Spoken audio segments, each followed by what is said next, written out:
Pemerintah dan DPR telah menyepakati pajak pertambahan nilai atau PPN 12% hanya akan dikenakan pada barang mewah. Alih-alih menambah pendapatan, negara dihadapkan dengan tantangan penurunan daya beli masyarakat, terutama kelas menengah. Berbagai pungutan yang sudah menunggu di 2025 akan menghantam daya beli masyarakat dan menjadi ujian bagi kesejahteraan kelas menengah bawah di Indonesia. Kenaikan tarif pajak pertambahan nilai 12% disepakati DPR dan pemerintah dikenakan untuk barang mewah, namun aturannya masih dalam finalisasi. Presiden Prabowo Subianto bilang PPN akan naik sesuai amanat undang-undang, namun dilakukan selektif hanya untuk barang-barang mewah. PPN adalah undang-undang yang kita akan laksanakan, tapi selektif hanya untuk barang mewah. Untuk rakyat yang lain kita tetap lindungi.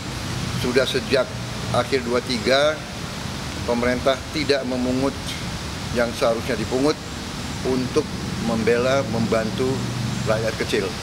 Ya. Jadi kalaupun naik itu hanya untuk barang mewah. Sementara itu, Ketua Komisi 11 DPR fraksi Partai Golkar, Muhammad Misbakun, memastikan PPN 12% menyasar masyarakat kelas atas.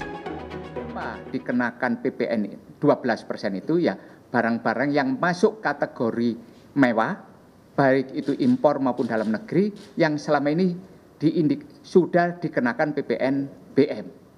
Jadi masyarakat kelas atas lah yang akan mempunyai kemampuan membeli barang mewah, itu yang dikenakan.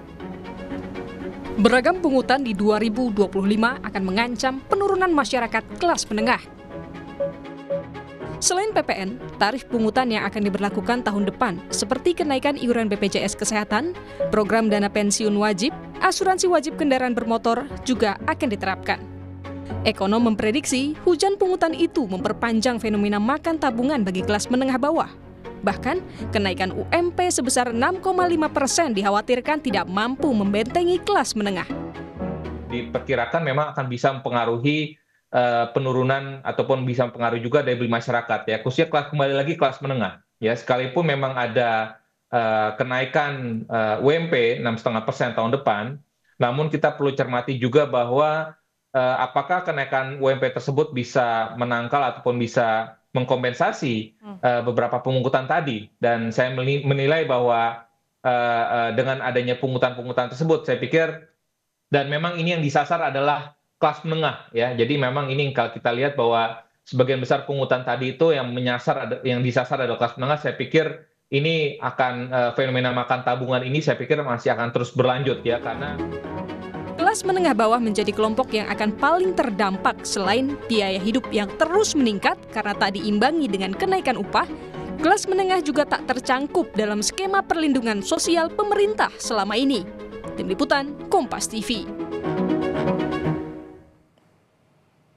Skema kebijakan pungutan PPN per 1 Januari 2025 akan terbagi 3. Pertama, komponen barang yang dikenai pungutan PPN 12%, di antaranya ada kendaraan bermotor tertentu, kecuali ambulans, pemadam kebakaran, kendaraan tahanan, angkutan umum, kendaraan untuk kepentingan negara.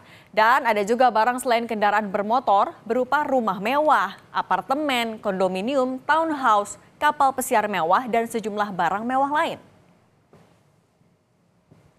Nah, kemudian ada juga komponen barang dan jasa yang tidak dikenai PPN, yakni barang kebutuhan pokok, listrik rumah tangga, air bersih, jasa pendidikan, kesehatan, layanan sosial, asuransi, dan jasa keuangan. Dan terakhir, komponen barang dan jasa yang tetap dikenai pungutan PPN 11%, yaitu semua barang dan jasa lainnya yang tidak dikenai tarif PPN 12% dan tidak dikecualikan dari pungutan PPN.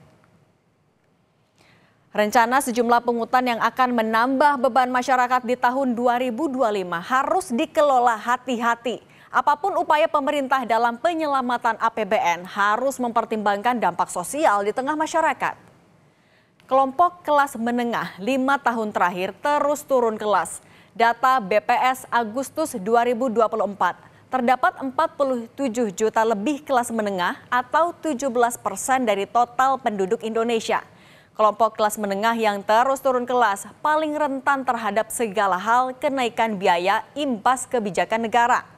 Skema perlindungan masyarakat miskin dan rentan miskin diperkuat dengan jaring pengaman sosial harus disiapkan pemerintah. Dilakukan transparan, akuntabel, dan berorientasi melindungi masyarakat.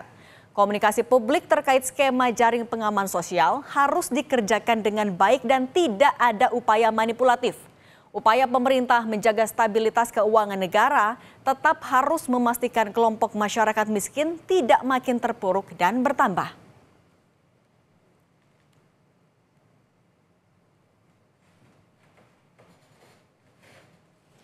Catatan Kompas TV lain akan kami hadirkan pekan depan. Tetap bersama kami.